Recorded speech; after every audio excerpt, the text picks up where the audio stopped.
Nastavljamo s analizom najvažnijih vesti iz sveta. Poljski premijer Donald Tusk izjavio je da je mir u Ukrajini na pomolu i da se ne radi o mesecima i godinama, već o nedeljama. On takođe kaže da su Sjedinjene države prvi put izrazile spremnost da Ukrajini pruže bezbednosne garancije koje mogu uključivati i prisustvo američkih trupa na njenoj teritoriji. A sa svoje strane, predsjednica Evropske komisije Ursula von der Leyen kaže da su ključne garancije za Ukrajinu pristupanje Evropskoj uniji. Osim rešavanja ukrajinskog sukoba, veliku pažnju javnosti privuklo je i izraelsko priznavanje dela Somalije, Somalilanda. Turski predsjednik Recep Tayyip Erdogan reagovao je oštro, rekavši da je ta izraelska odluka nelegitimna i neprihvatljiva. O krizama koje traju i postaju sve brojnije razgovaramo sa Aleksandrom Gajevićem, novinarom, publicistom i nekadašnjim državnim sekretarom Ministarstva informisanja i Žmagom Jelinčićem, slovenačkim političarim i predsjednikom partije Slovenska nacionalna stranka, koji nas se uključuje i putem videolinka. Dobar dan i hvala što ste. Gospodine Jelinčiću, da li se čujemo? Dobro se čujemo, da. Hvala i vama što se uključujete za naš program i evo da ispratimo ovu 2025. godinu, pa eto da kažemo možda sa nekim pozitivnim prognozama. Pa teško će biti pozitivne prognoze jer Europska unija gura ovaj konflikt između Ukrajine i Ruske federacije još dalje. Europskoj uniji nije prvenstvo da se napravi mir, nego da se produži rat. Ono sve što se govori da ćemo prestati sa ratom, da treba u Ukrajini ovo, ono, treće, to su samo pričice za malu decu, jer dok stiže novac kroz oružje i kroz ove donacije Ukrajini i mnogo tog novca ostaje u Europskoj uniji, dotle će trajati rat. Onda još sa druge strane, kad pogledamo ono gurkanje prema ratu, u Estoniji, kod Narve, Narva je grad na granici sa Ruskom federacijom, tamo je 96% ruske populacije i Estonci pokušavaju da tu naprave nešto da se kao Rusi spremaju ili čak napadnu Estoniju pa da onda takozvana zajednička Evropa udari po Rusima. Znači, stalno su neke tenzije i ove tenzije će ostati i neće prestati sve dok se Evropska unija ne sruši. Jer gospođa von der Leyen govori jedno, a dogovaraju se ona trojica, Macron i ovaj Britanac i Njemac, dogovaraju se kako će oni da produžuju rat. Ali problem je u tome da se i privreda u Evropskoj uniji ruši.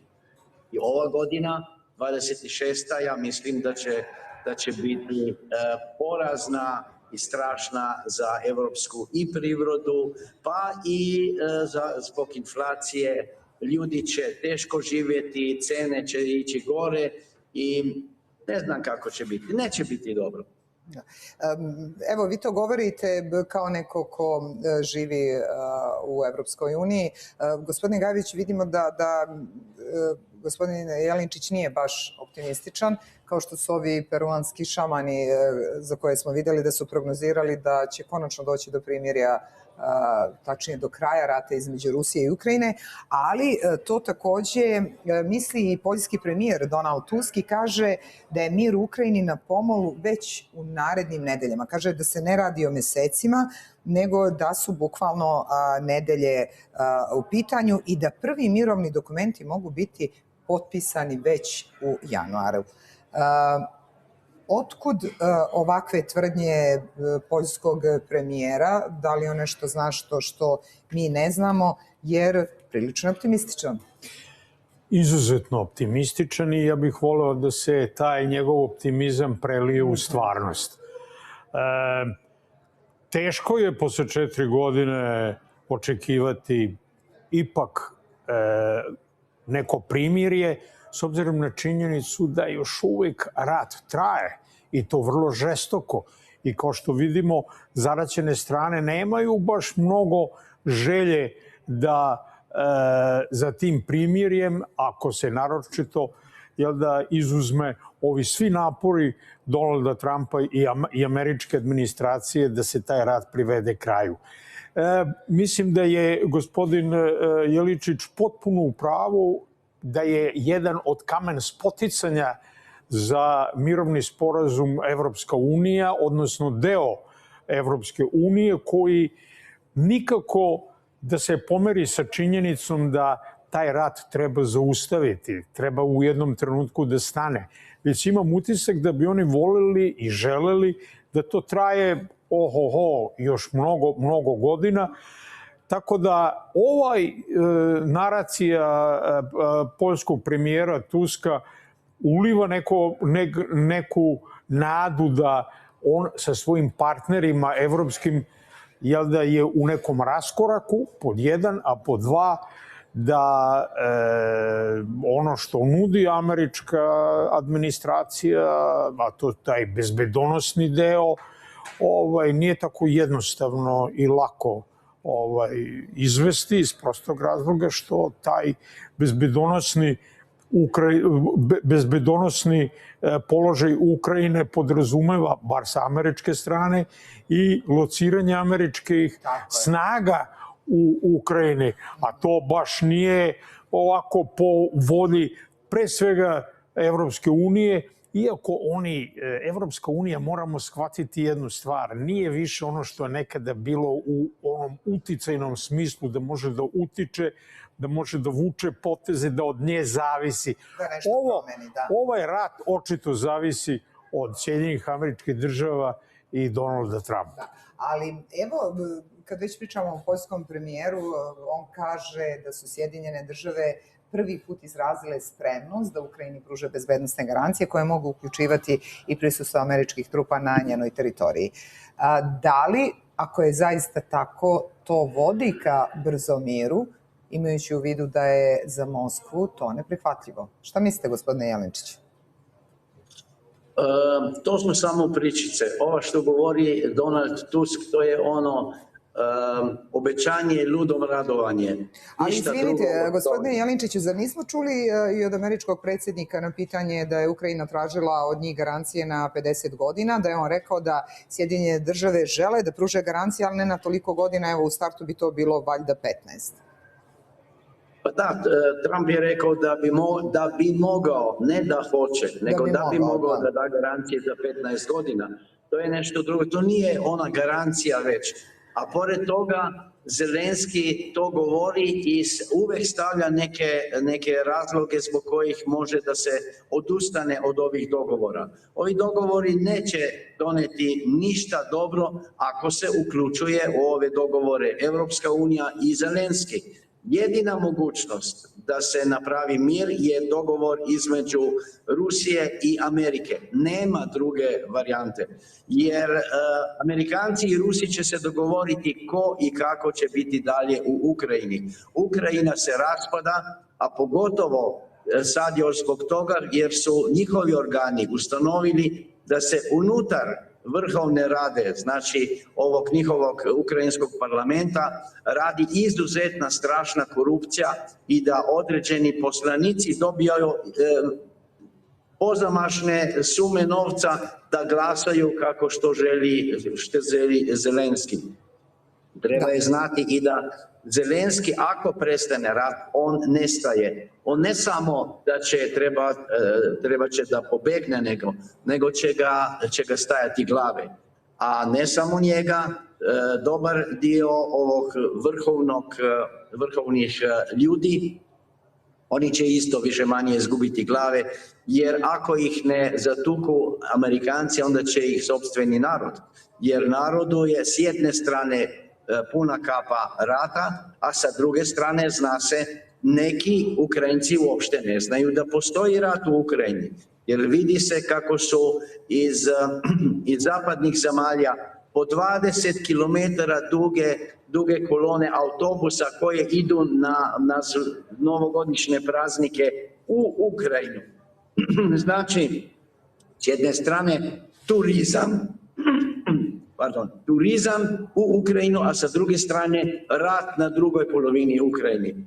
To je sve nešto zbrda zdola i u takvoj situaciji nikako neće doći do promjene situacije, a pogotovo ne do nekog mirovnog sporazuma. Jer mirovni sporazum Evropskoj uniji nije pogodu, jer kao što sam rekao, novac koji dolazi iz raznih dejstava u velikoj mjeri nestaje u Evropskoj uniji. Kažu Amerikanci čak da oko 30%. A sad kad je van der Leyenova rekla ponovo za 90 milijardi eura pomoći, a to je strašna lova koja će ići tamo gdje niko ne zna gdje će se završiti ta lova. Evo kad već pominjete evropske lidere, zajedno ćemo sada i odgledati jedan prilog. Evropske lidere održali su hitan razgovor o situaciji u Ukrajini nakon što je Rusija saopštila da namerava da promeni pregovaračku poziciju, tvrdeći da su ukrajinski dronovi napali rezidenciju predsjednika Rusije Vladimira Putina. Kako prenosi Ukrinform, pozivajući se na Bloomberg, u razgovoru su učestvovali nemački kancelar Merz, poljski premijer Tusk, predsjednik Finske Aleksandar Stubb, premijer Holandije i predsjednica Evropske komisije Ursula von der Leyen. I da odgledamo zajedno ovaj prilog pa ćemo prokomentarisati.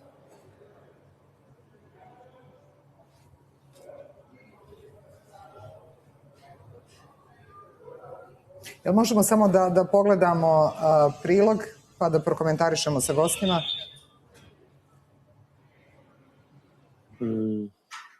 Tego pierwszego etapu.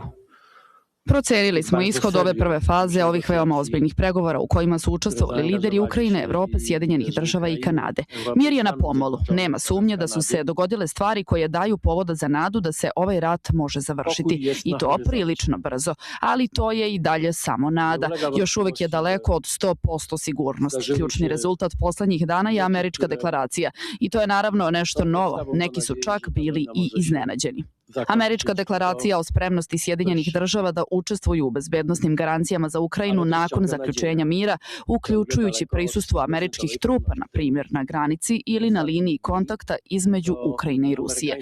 To su sasvim jasne deklaracije, prve te vrste. Vidjet ćemo koliko će naši partneri preko Atlantika biti dosledni, ali ovo nam daje nadu da će se ovi razgovori uspešno završiti. Włącznie z obecnością amerykańskich wojsk.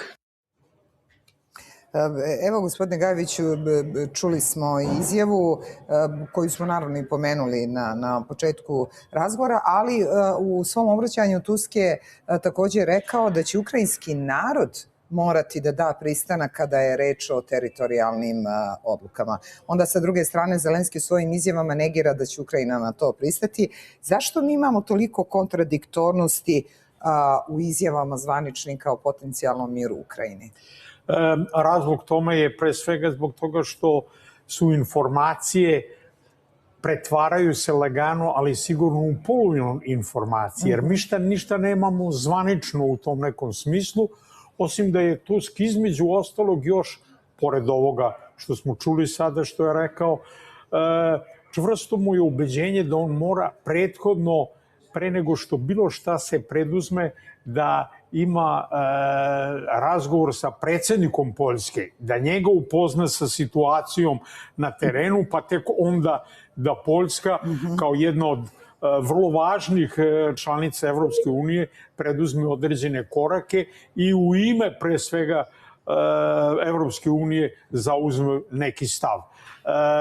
Ovo što je gospodin Jančić rekao, mislim da je potpuno u pravu. Sve je to na ivici. Sve je to i prihvatamo i ne prihvatamo. Čak i u jednom trenutku, pre nego što ste postavili pitanje, rekao obećanje ludom radovanje. Da, ima i toga, jel da, u tom nekom smislu, jer ono što mislim da je u ovom trenutku vrlo, da tako kažemo, ne ide u prilog miru, to je pre svega ta ratna dejstva koja imaju. Kijev je navodno, jel da, bombardovao rezidenciju Putinovu gde je njegova porodica i naravno da je njegova uznemirenost u tom smislu. Da, ali ne možemo ni u te informacije 100% da verujemo, je li tako? Jer naravno svaka strana u ratu plasira... Zbog toga sam i rekao navodno je. Navodno, da. Zelenski je naravno to demantovao. Iskreno rečeno, više bih voleo da su i Putin i Zelenski okrenuti jedan prema drugom, a ne prema Donaldu Trumpu šta će on reći i šta će on predložiti, da li će se oni složiti i da li se neće složiti oko pre svega ovih mirovnih... Da, ali gospodine Gavić, videli smo za ove 4 godine da oni nisu uspeli da se okrenu jedan drugom i da ovo reše i prosto čini nam se da prva osoba je američki predsjednik Trump koji uopšte i pokrenuo sve ove pregovore i razgovore i opet je dobro da se vode i ne znam koji su ovo po redu, nego kao prethodne 4 godine što nismo imali ništa. Apsolutno se slažem sa vama jer šta, dok se god razgovara, dok se god razgovara o eventualnom primjeru, to je dobar signal, to je dobra akcija. Ali ja iskreno rečeno više volim da se to i pokaže kao tačnim. A to je da se konačno, jer vidimo da se Zelenski je spreman na susret sa Putinom. Ja bih lično voleo... Spreman i na neke ustupke, čini nam se po sadašnjim izjavama. Ja sam iskreno rečeno bi bio oduševljen da do tog susreta dođe, jer to je onda znak da smo blizu neke situacije. Ovako, ovaj optimizam poljskog premijera za nekoliko nedelja, da će to biti već u januaru, malo mi deluje... To je sve izjavio nakon ovog sastanka sa svojim evropskim kolegama. Gospodine Jelinčiću, Ursula von der Leyen kaže da su ključne garancije za Ukrajinu članstvo u Evropskoj uniji. Može li Evropska unija da ponudi bezbednost bez vojne sile? Evropska unija ne može da nudi nikakvu garanciju, jer nema ni vojnu silu, a nema ni privrednu silu. Sve ovo novac što se šalje, to je već pokušavanje da se Rusima oduzma onaj novac koji stoji u belgijskim institutima. Ali do toga verovatno neće doći. I sad ovako radi Evropska unija kao daje zajam Ukrajini. Ako će da vrati taj zajam, jer Ukrajina će nestati, niko neće ni vratiti. Znači, Evropska unija to na sopstvenoj koži. Gubimo sve što dajemo. Nema više ništa da se nešto vrati. A još je jedna stvar da Ukrajina hoće da napravi neko ograđeno primirje, neko vremenski ograđeno primirje samo zato da se konsoliduje njihova vojna sila. Rusi na to neće pristati i sve dok Zelenski gura o ovom primirju neće doći do nikakvih ozbiljnih pomaka u tom pravcu. A još jednom kažem, dogovorit će se Trump i Putin, Zelenskog tu nema. A Evropska unija to je sitna boranija. Evropska unija nije više ono što je nekad bila. Jasno. Evo, malo pre je gospodin Gajić pomenuo da je Kijev navodno gađao rezidenciju ruskog predsjednika u Novgorodskoj oblasti. Htjela sam da pitam obojicu, ako je zaista ovo tačno, ako je došlo do napada, da li se to može smatrati legitimnom vojnom akcijom? Šta mislite, gospodine Jelinčiću? Pa ja ne bih rekao da je to legitimna vojna akcija, jer to je direktan napad na porodicu Putina, daleko unutar Ruske federacije. I to je, ja bih više rekao da je to neki teroristički akt i zbog toga će Rusi da jako udare. Već su udarili po Odesi, onda po ovim 4 pristaništa, znači Odesa, Izmail, Vilkov i Nikolajev. Rusi neće gledati da neko tuče njihovog predsjednika i njihovu porodicu, jer civilne žrtve se tu ne smeju da se upliću u vojna dejstva. A Ukrajinci to stalno rade sa terorističkim napadima po Rusiji sa bombama i tako dalje. Ali zar ne radi to, gospodine Jelinčiću, i druga strana, mislim na Rusku federaciju, ne bira da li su to energetska postrojenja, da li su to civilni objekti, mi svakodnevno imamo žrtve, znači ne štedi ni jedna ni druga strana po tom pitanju civila. Da, ali ako je civilna žrtva kolateralna šteta nekog vojnog napada, to je nešto drugo, a ako je civilna žrtva direktno zbog napada na civilno stanovništvo, to je nešto sasvim drugo. I jedna stvar, civilne žrtve, to je teroristički akt, a kolateralna šteta to je u okviru vojnog kompleksa.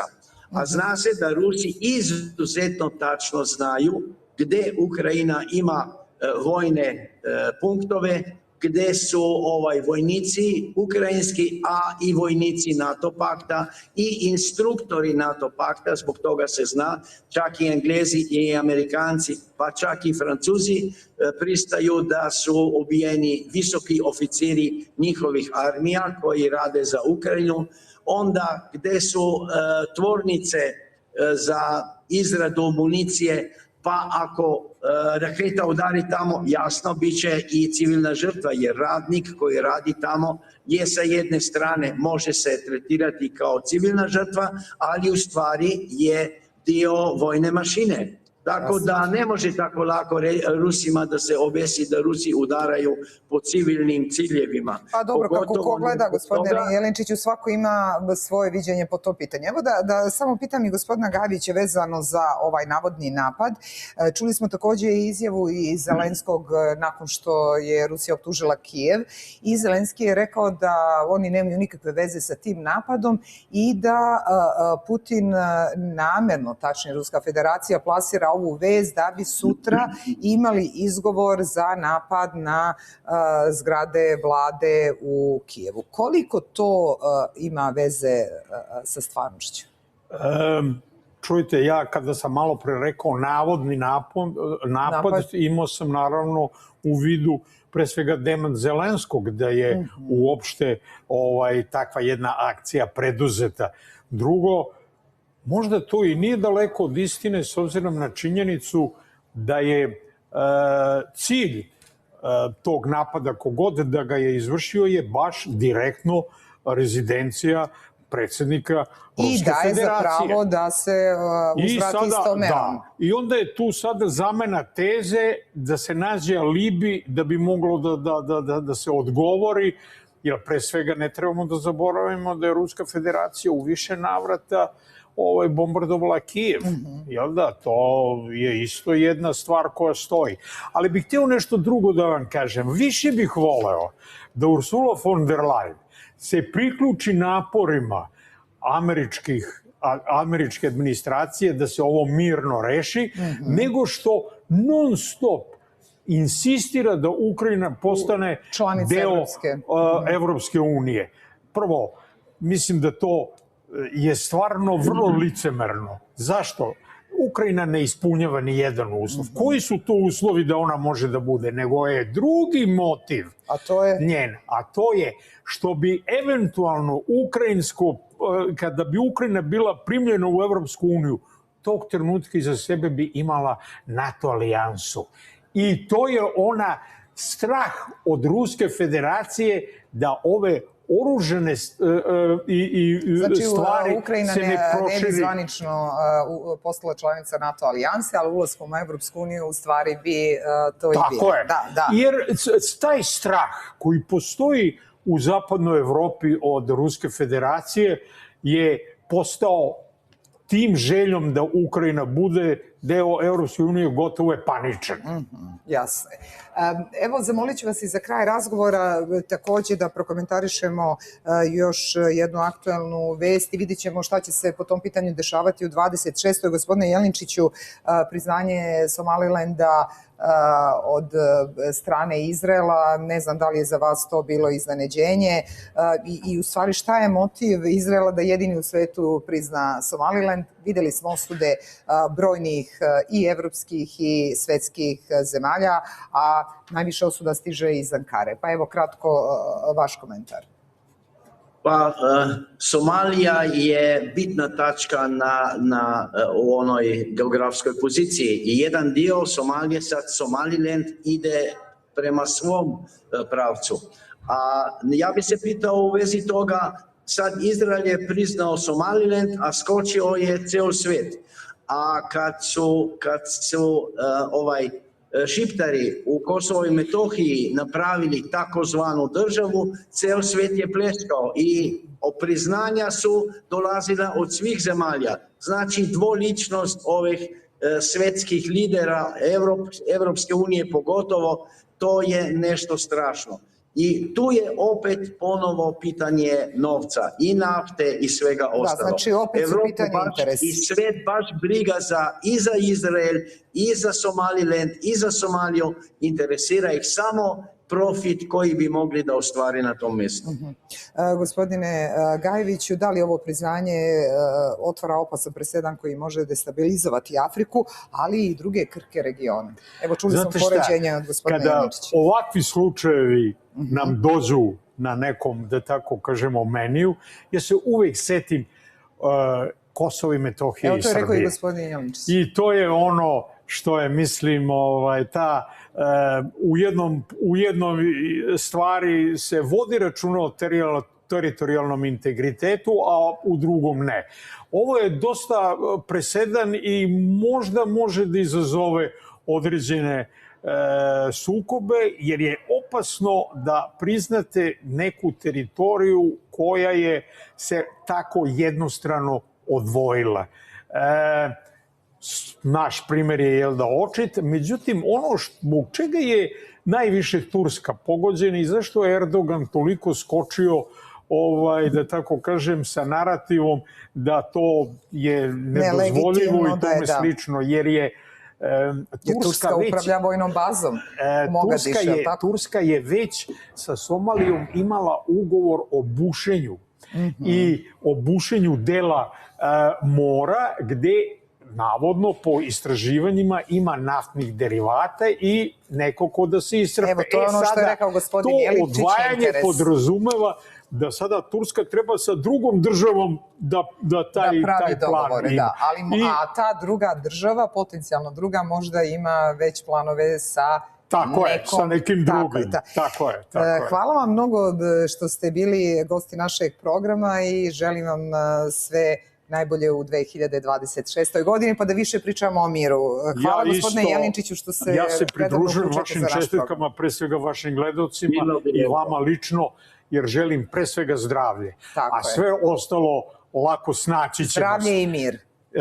Zdravlje nema alternativu, jer ako nemamo zdravlje, šta nam vredi sve ostalo? Hvala vam. A ja vam želim sreće, jer na Titaniku bili su svi zdravi, ali nisu imali sreće. Znači, svu sreću u novoj godini. Također, hvala još jednom. Mi pravimo kratku pauzu reklame, nakon toga najvažnije vesti.